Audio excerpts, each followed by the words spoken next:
আলাইকুম। তো আমরা একটা ম্যানুয়াল মেশিনের ভিডিও নিয়ে আসলাম।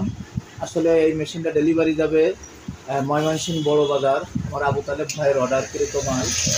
তো আপনারা জানেন যে আমরা প্রত্যেকটা মাল ডেলিভারির আগে অবশ্যই চেক করি যে কয়েল বাধাই করা যাচ্ছে কিনা, কোথাও কোনো সমস্যা আছে কিনা, এগুলো চেক করার পরেই কিন্তু আমরা ডেলিভারি করি।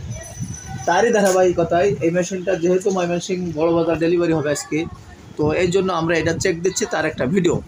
এই ভিডিওটা বিশেষ করে আবু তালেব ভাই সুন্দর করে দেখবেন এবং বুঝবেন যে আপনার মেশিনে কাজ হচ্ছে কিনা। তো এই মেশিনের আরেকটা বিষয় হলো যে এই মেশিনটার আমরা স্টার্টিং কয়েলের সর্বশেষ কয়েলটা কিন্তু বাধাই করবো, যেটা সবচেয়ে কঠিন হয়। আপনারা জানেন যে চারি সাইডটা পেছানোর পরে যে কয়েলটা শেষ থাকে সেটা কিন্তু দুই পাশে জায়গা মারি যায়, অল্প একটু জায়গা থাকে, তার কারণে সেই কয়েলটা পেছানো কিন্তু সমস্যা। তা আমরা কিন্তু আজকের ভিডিওতে সেই কয়েলটা পেছাই আপনাকে দেখাবো, যে স্টার্টিং কয়েলের সর্বশেষ কয়েলটা কিন্তু আমরা এটাই পেছাবো। এটা কিন্তু আর সবগুলো 310 পেজ করে দেওয়া আছে, এখন 310 পেজ আমরা সর্বশেষ স্টার্টিং কয়েলটা পেজ দিয়ে দেখাবো।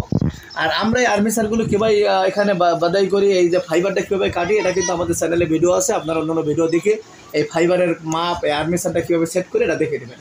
তো আমরা একটু শুরু করি এখান থেকে। আবু তালেব ভাই দেখেন, আপনি এই সোজা করে আপনি ইটা রাখবেন, এই যে তারের ওয়্যারের যে রোলটা রাখবেন, তারপরে এখান থেকে আপনি উঠাবেন।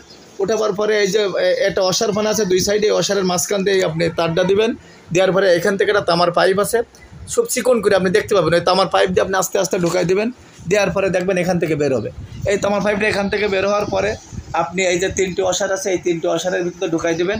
দেওয়ার পরে তারটা কিন্তু এই যে লম্বা যে পাইপটা আছে এসএসের, এই এসএসের পাইপের তোলাতে নেবেন, তোলাতে নিয়ে এখানে পেঁচে রাখবেন। রেখে আপনি শুরু করবেন, একবার উল্টো একবার সোজা। তো আমি এইগুলো এখান থেকে এই বন্ধু আগের থেকে করে রাখছি, যেহেতু এই বিষয়ের উপরে আমাদের চ্যানেল অনেক ভিডিও আছে, সেগুলো দেখে নেবেন। তো আমরা এখান থেকে শুরু করি। এই যে মিটারটা কিন্তু আমরা অন করলাম, এটা কিন্তু ডিসি মিটার, এটা কোনো রকম বিদ্যুৎ সংযোগ লাগবে না।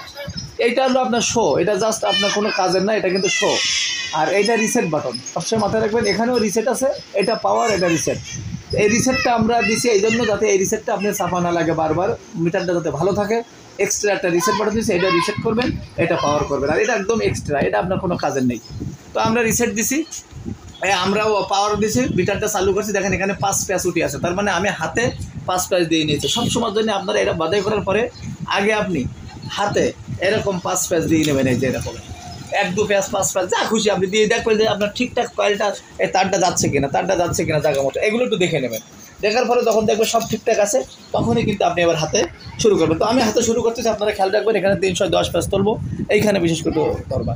এই যে দেখেন আমি কিন্তু একদম খুব সুন্দরভাবে একটানা আল্লাহর রহমতে কাজ করব। দেখেন এখানে দেখেন আমি কিন্তু একটানা আপনার কাজ করছি। তো আমি আপনারা মিটারের দিকেও খেয়াল রাখবেন, পাশাপাশি এই দিকেও খেয়াল রাখবেন। বিশেষ করে এখানে ধরো ক্যামেরাটা এখানে, আপনারা দেখবেন যে আসলে এই কয়েলটা তারটা ঠিক মতো যাচ্ছে কিনা মিটারে, এই দিকেও খেয়াল রাখবেন, পাশাপাশি আপনি হাতে কাজ করবেন। তো আমি দেখেন আমি আস্তে আস্তে ঘোরাচ্ছি, আমি মোটামুটি নিয়ম মতো ঘোরাচ্ছি। দেখেন আমার কিন্তু ঠিক মতো যাচ্ছে সব এখানে।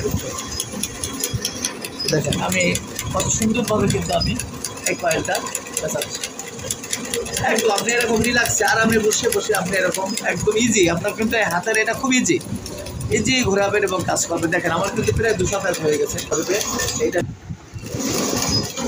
দেখেন আমি কিন্তু কাজ করছি এবং আমি কিন্তু কয়েল পেঁচাচ্ছি, আপনারা খেয়াল রাখবেন। আমার কিন্তু 310 প্যাচ হয়ে যাওয়ার পর আমি বন্ধ করে দেবো।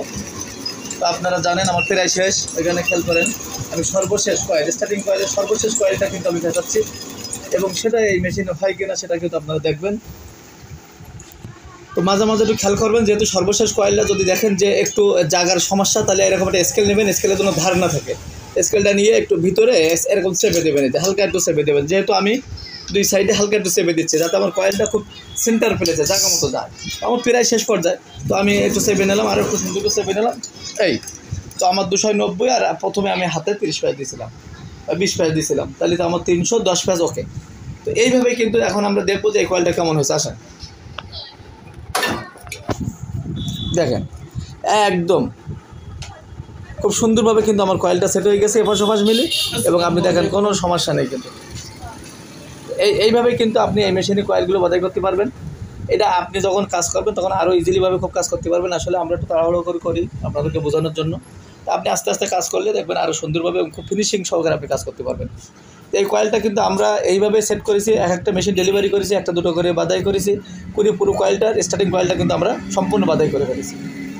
এটা কিন্তু আমরা এইভাবে আপনাদেরকে দেখাই, একদম কমপ্লিট আছে মেশিনটা। এরপরেও যদি আপনাদের কোনো সমস্যা হয় আমাদেরকে ভিডিও কল দেবেন, এছাড়া স্ক্রিনে দেওয়া নাম্বারে হোয়াটসঅ্যাপে আমাদের সাথে যোগাযোগ করে আপনি এই মেশিন আমরা সারা বাংলাদেশে পাইকারি এবং খুচরা বিক্রয় করে থাকি। মেশিন সংক্রান্ত যে কোনো বিষয় জানতে আমাদের হোয়াটসঅ্যাপ নাম্বারে ভয়েস দিয়ে রাখবেন। আসসালামু আলাইকুম।